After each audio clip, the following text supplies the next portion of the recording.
श्री साईनाथाय नमः। श्री साई चरित्र दर्शन अध्याय 4 साई समर्थ अवतरण। संतों के पृथ्वी पर जन्म किस लिए होते हैं, जिसके कारण इन्हें भूलोक में मनुष्य रूप में आना पड़ता है। ऐसे कौन से कठिन कार्य होते हैं, इसका वर्णन इस अध्याय में किया गया है। लोग जब धन मान सम्मान पुत्र पति स्त्री कोई सुख का स्थान मानकर परमार्थ के विचारों से अपनी पीठ फेर लेते हैं, तब संत अवतार लेते हैं। धर्म की ग्लानि होने से जब लोग शाश्वत कल्याण से मुंह फेर लेते हैं, तब धर्म जागृति हेतु संत अवतार लेते हैं। जब लोग दीर्घायु जन्म भर निरोगी होने की स्थिति एवं ऐश्वर्य खो देते हैं, केवल पेट भरने एवं विषय वासना कोई आनंद मानने लगते हैं एवं केवल इसे लक्ष्य मानकर भ्रष्ट होते हैं एवं अपना उद्धार करने से हर तरह से चूक जाते हैं, तब संत अवतरित होते हैं। वर्ण एवं आश्रमों के नियम के रक्षण, अधर्म के संपूर्ण नाश, दीन दुखियों के संरक्षण हेतु संत पृथ्वी पर जन्म लेते हैं।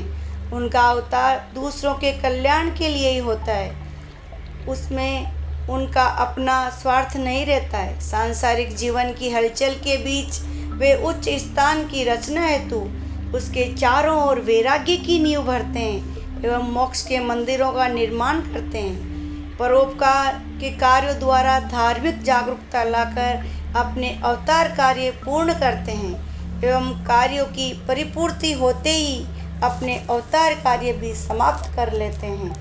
जैसे गाणगापुर, नरसिंहवाड़ी जैसे ओटुंबर या भीलवड़ी, वैसे ही गोदावरी नदी के किनारे शिरडी नामक तीर्थ क्षेत्र है। गोदावरी की महिमा सर्वश्रुत है। यहाँ कितने ही संत हुए एवं इसके किनारे अनेक तीर्थ भी है।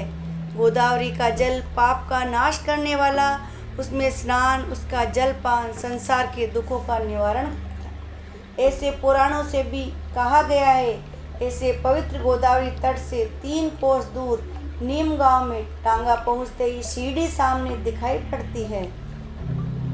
इसी शिरडी में जग का उद्धार करने हेतु श्री साईं जी का अवतरण हुआ। श्री साईं अर्थात ज्ञान के भंडार की मूर्ति, वैष्णवों का ये मातृगृह है। उनका अंतरंग शीशे की तरह स्वच्छ एवं वाणी सदा अमृत बरसाती है। राजा, रंग, दरिद्र, दीन सभी उनकी दृष्टि में समान हैं। वे सभी प्राणों में व्याप्त परमेश्वर है। एक नाथ ने जब पेठन, ज्ञानदेव ने आलंदी, वैसे ही शिरडी को श्री साई ने संपन्न किया। इसलिए शिरडी हमारा पंढरपुर, जगन्नाथपुरी, द्वारका नगरी शिरडी ही हो गया। शिरडी ही काशी एवं रामेश्वर है। समर्थ साईं के दर्शन ही हमारी योग साधना एवं उनसे किया गया वार्तालाप ही हमारे पापों का नाश है। समाधि के दर्शन करने का अर्थ है अपने जन्म को सार्थक होना। फिर जिन्होंने बाबा की सेवा में अपनी उम्र गुजार दी, उनके भाग्य का मैं क्या वर्णन करूं। पंढरपुर में विट्ठल रुक्माई के दर्शन का जो आनंद, वही आनंद बाबा शिरडी में देते थे। गौली बुआ नामक पंडरी के एक तीर्थ यात्री थे। हर वर्ष वे पंढरपुर एवं शिरडी की यात्रा करते थे। उन्हें साईं बाबा से बड़ा प्रेम था। उनका राम कृष्ण हरि का जप हमेशा चलता रहता। वे 15 वर्ष के थे। चतुर्मास गंगा नदी के किनारे एवं बाकी के 8 माह पंढरपुर रहा करते थे। इसलिए प्रत्येक वर्ष बाबा से उनकी भेंट हो जाती थी। बाबा की ओर देखकर बड़ी विनम्रता से कहते, यही है दयावान, अनाथों का नाथ, साक्षात पंढरीनाथ। साईं बाबा को नाम स्मरण अत्यधिक प्रिय था। वे हमेशा अल्लाह मालिक कहते एवं अपने सामने ही लोगों से नाम स्मरण करवा लेते थे। एक बार दासगणों को उन्होंने नाम सप्ताह शुरू करने का आदेश दिया। तब दासगणों बोले, शुरू करता हूँ, परंतु भगवान विट्ठल प्रकट होने चाहिए। हाँ, विट्ठल की मूर्ति साक्षात प्रकट होगी। मात्र भक्तों में भावना होनी चाहिए। सप्ताह समाप्ति के पश्चात सच में दासगणों को साक्षात विट्ठल के दर्शन हुए। ऐसा ही अनुभव काका साहब दीक्षित को हुआ। प्रातः स्नान कर आसन पर बैठते ही उन्हें विट्ठल के दर्शन हुए। आश्चर्य की बात ये कि वे जैसे ही बाबा के दर्शन के लिए मस्जिद गए, बाबा ने उनसे पूछा, विट्ठल पाटिल आया था ना, उससे भेंट हो गई ना?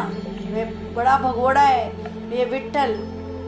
उसे इशारे से ऐसा स्थिर कर कि एक ही स्थान से हिले नहीं। एक क्षण भी यदि नज़र चुकी तो वहाँ से भाग जाएगा। उसी दिन थोड़ी देर बाद गांव के बाहर का कोई फेरी वाला पंढरपुर के बिट्टोवा की 5-25 तस्वीरें बेचने वहां आया।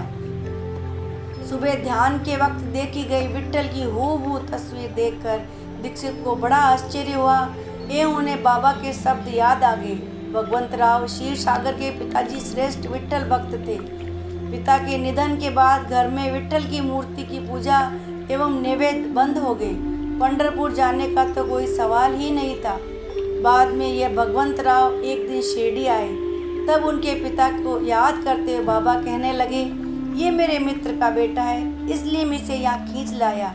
ये कभी नैवेद्य नहीं बनाता और मुझे भोग नहीं लगाता, मुझे भूखा रखता है।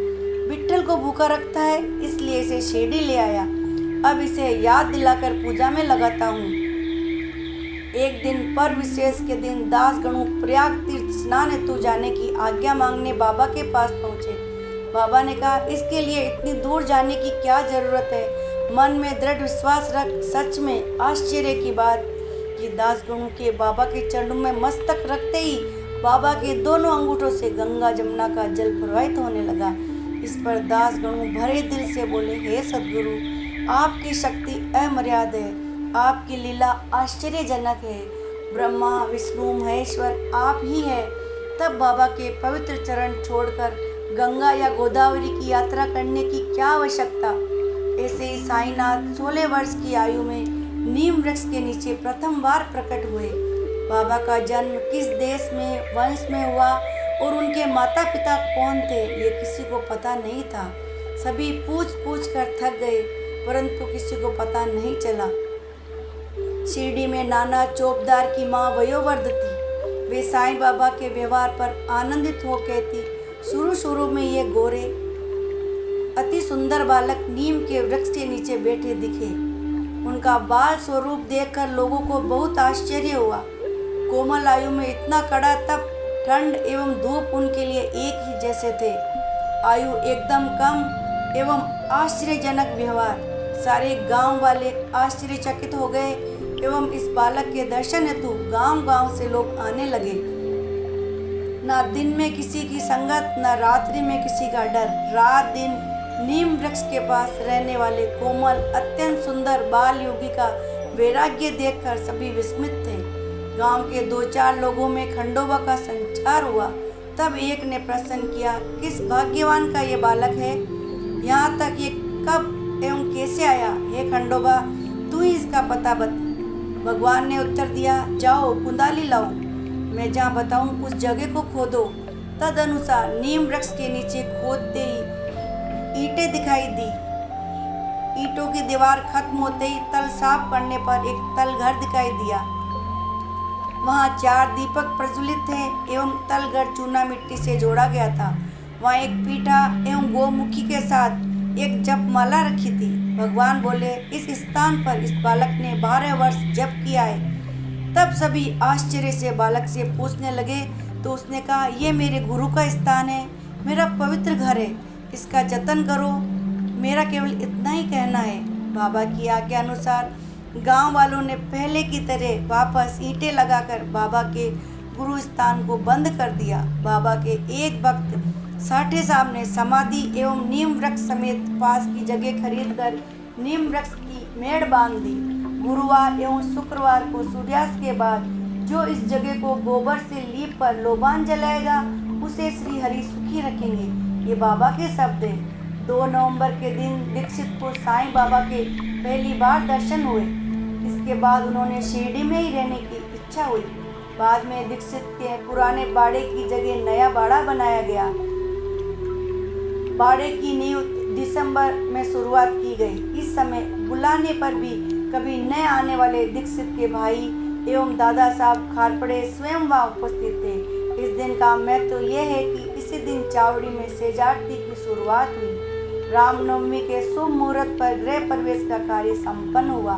आगे जाकर बुट्टी का बाड़ा अत्यधिक व्यय करके तैयार किया गया एवं वहीं पर बाबा की देह ने विश्रांति पाई एवं लगाया हुआ पैसा सार्थक हो गया। जहाँ पूर्व में एक भी बाड़ा नहीं था, वहाँ अब 3-3 बाड़े हो गए थे। चतुर्थ अध्याय समाप्त। ओम श्री साईनाथाय नमः।